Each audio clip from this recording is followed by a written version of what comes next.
Today we begin special parallelograms, and so I'm going to start by just defining something that we've already defined before. A quadrilateral is a four-sided polygon. So if I've got a polygon with four sides, that's a quadrilateral. So now we're going to use that as part of these definitions. A rectangle. What is a rectangle? It says quad, that's just short for quadrilateral. A rectangle is a quadrilateral with four right angles. So if I've got a shape polygon with four sides and all four angles are right angles, it's a rectangle. And there's my little drawing of a rectangle with my four right angles marked. Okay, what's a rhombus? A rhombus, again, quad means quadrilateral. It's a quadrilateral with four congruent sides. So if I've got a four-sided polygon with four sides congruent, that's a rhombus. And a square, if I got a four-sided shape, a quadrilateral, with four right angles and four congruent sides, that's a square. So there's my square marked there. So now, this piece, okay, this is called a Venn diagram. The way this works, so everything that is true about a quadrilateral, because the parallelogram box is inside the quadrilateral box, everything that's true about a quadrilateral is also true for a parallelogram. Okay? Because the rectangle circle is inside the parallelogram box, everything that's true about a parallelogram is also true for a rectangle, and so on. So that's how this picture works. Okay, so we go back up. We go to quadrilateral, we just defined it again. What is a quadrilateral? It's a polygon with four sides. Okay, so now we go a little more specific. Okay, now what's a parallelogram? Well, a parallelogram is a quadrilateral with two pairs of parallel sides. Okay, so every parallelogram is also a quadrilateral. Not every quadrilateral is a parallelogram. Do you see the difference here? So every parallelogram fits inside the quadrilateral box. So every parallelogram is also a quadrilateral. Okay, so now we keep going. Rectangle. What is a rectangle? Something we've already talked about. It is a parallelogram with four right angles. What else is true about a rectangle? And I've got to start here. The diagonals are always congruent. So that's true about a rectangle. Rectangles, they're parallelogram with four right angles, and the diagonals are always congruent to each other. I'm going to skip the square, and I'll come back to that one in just a second. So now let's go to rhombus. What's true about a rhombus? The top part we've already said. A rhombus is a parallelogram with four congruent sides. Important, the diagonals of a rhombus are always perpendicular. That's important. Whether it says it in the problem or not, it expects you to remember and know if you have a rhombus, the diagonals are perpendicular to each other. And the diagonals bisect the angles that they connect. So that's true about a rhombus. The diagonals are perpendicular, and the diagonals bisect the angles that they connect. Alright, now, what's true about a square? The top part we've already said. If it's a square, it's got four right angles and four congruent sides. Well, what else is true about a square? All the other properties that are true with a rectangle, a rhombus, a parallelogram, and a quadrilateral are all true for a square. So everything that's true for a rhombus, everything that's true for a quadrilateral, everything that's true for a parallelogram, everything that's true for a rectangle are all true for a square. Alright, so that's where that's coming from. So now let's answer some questions. See if I can somehow do it so we don't see the answers. Okay, so just think about these on your own first before you just write down my answers. So is a square a rectangle? Is a square a rectangle? Well, what is a rectangle? Remember, a rectangle is a polygon, a quadrilateral with four right angles. Does a square have four right angles? Yes, it does. So is a square a rectangle? Yes, it is. Is a rectangle always a parallelogram? Well, again, ask yourself what a parallelogram is. And does a rectangle match that description, that definition? Yes, it does. A rectangle is always a parallelogram. Is a rectangle always a rhombus? A rhombus has four equal sides. Does a rectangle always have four equal sides? No, it doesn't. So a rectangle is not always a rhombus. Is a quadrilateral always a parallelogram? So every time I have a four-sided polygon, is it always a parallelogram? Well, I just drew a picture over here. It's no. Well, here's one of my examples. This is a polygon. It's a quadrilateral. It's got four sides. That is definitely not a parallelogram. Number 5. What would you have to change in a rhombus to make it a square? So think about what I already know about a rhombus and square. So if I've got a rhombus, how would I have to change it to make it be a square? If it's a rhombus, all the sides are equal to each other. That matches a square. What else does a square have that maybe the rhombus doesn't? A square also has all four angles have to be 90 degrees. So if it's a rhombus, I already know all four sides are the same.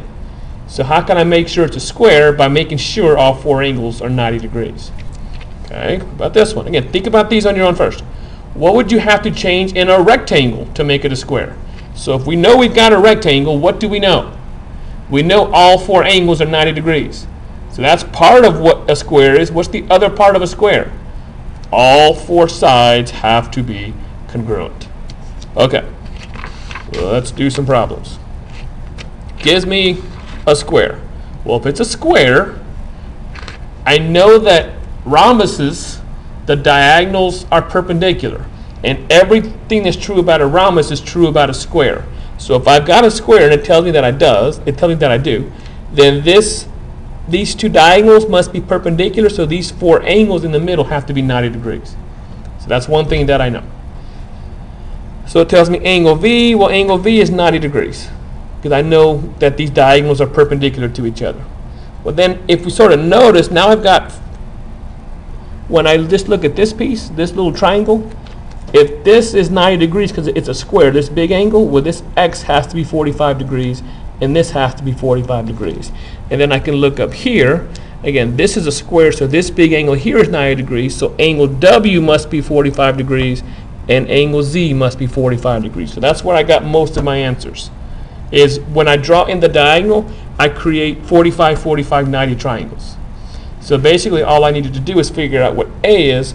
Well, if the perimeter is 82, I can divide each of the sides.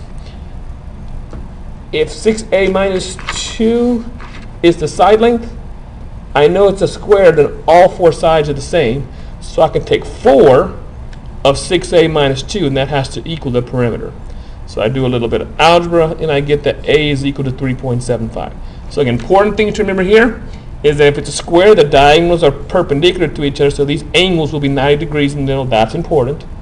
And if it's a square, all four sides are congruent. Okay, let's go to this picture. This one I know I've got a rectangle. And if it's a rectangle, again, I know if it's a rectangle, it's a parallelogram. And what I know about parallelograms, my opposite sides are congruent. So I know that 4x plus 3 has to equal 2x plus 13. I know that.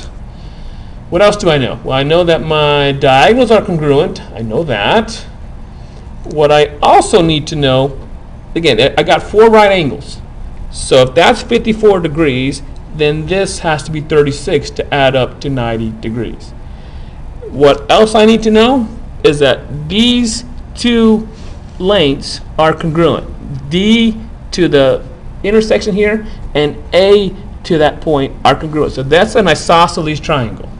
So if these two lengths are the same, then these two angles must also be the same. That's how I know that's 54. Because this is an isosceles triangle. This is an isosceles triangle. This is an isosceles triangle. And this is an isosceles triangle. Something else we need to know? These two triangles are the same. And these two triangles are the same. The top and the bottom triangles are the same. And the left and right triangles are the same. So then I just went in and I filled in everything. Well, if that's 36, well, that's 54. Well, if that's 54, that's got to be 54, which means that's got to be 36 because these have to add up to 90. Well, if that's 36, that has to be 36. So M's got to be 36. So then that's got to be 54, and so on. Again, you create two sets of congruent triangles. These two triangles have to be the same, and these two triangles have to be the same. The top and the bottom, and the left and the right. Everything must be same about those two triangles. So that's where most of my answers are coming from. And then, again, if it's a rectangle, the opposite sides are congruent. So I just set 4x plus 3 equal to 2x plus 13. Solve for x, and I got 5. So that's where my x came from. So then how long is AB? Well, if I know that x is 5, then AB must be 23. BC must be 14. And the perimeter of the shape must be 74. Again, instead of just writing this down without thinking about where it's coming, think about where these numbers are coming from. what we need to know. Rectangle, opposite sides are congruent. That's important. These opposite triangles, they might not have been important this time, but they will be. The top and the bottom, so these two triangles, and the left and the right, these two triangles have to be congruent to each other. And I get two sets of two congruent isosceles triangles. These isosceles, isosceles, isosceles, isosceles. So if that's 54, that's got to be 54. If that's 36, that's 36, and so on. All right, one more example. Gives me a rhombus. First thing I need to know about a rhombus, because it's probably not going to tell you in most of the problems. I had to draw this little box in. If it's a rhombus, we need to remember that the diagonals are perpendicular. So they asked me what the measure of angle XZT, XZT, that's that angle there. That's got to be 90 degrees because the diagonals are perpendicular. All right, how do I get the A? Well, if it's telling me that that angle is 14A plus 20, but I know that that angle is 90 degrees. So 14A plus 20 must equal 90 degrees. I can solve for A, and I get A is equal to 5. Okay, XTZ, where is XTZ? XTZ is that angle right there. How are we going to get 20? Well, I already know what A is. A is 20. Sorry, A is 5. And it tells me that XTZ is 5A minus 5. But I know A is 5. 5 times 5 is 25. 25 minus 5 is 20. B, how do I get the B? Remember, the opposite sides are congruent. So if this top piece is 3B plus 4, this bottom piece must be equal to that. So 3B plus 4 has to equal 13B minus 9. And I go and I get that B is equal to 13 over 10. And then because that's an ugly answer, it's going to make these two ugly, which we can talk about those in class, but fractions seem to mess some of us up, so we can finish that one off in class. Again, this piece is important. So you got to remember what's true about a parallelogram. You got to remember what's rectangles, squares, and rhombuses. And again, we'll do a bunch more examples in class.